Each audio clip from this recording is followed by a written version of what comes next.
The Galaxy S8 may have arrived on shelves mere months ago, but reports claim that Samsung has already started production of next year's flagship, the Galaxy S9. We've done some digging, and this isn't all we know about the so-called Galaxy S9, so we've rounded up everything we know about the handset so far. Also, Samsung Galaxy S9 Plus has purportedly already been rated on popular benchmark tool, Geekbench. The Geekbench listing refers to the handset as Samsung SMG 965F. So we can assume the Galaxy S9 and Galaxy S9 Plus will come with 5.8-inch and 6.2-inch infinity display that covers the entire front of the phone.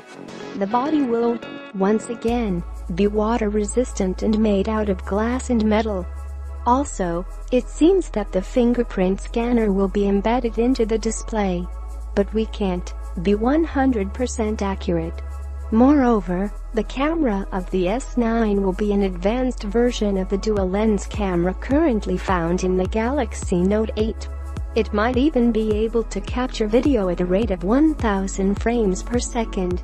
We can expect some improvements in the selfie department, but no details are known about the front camera.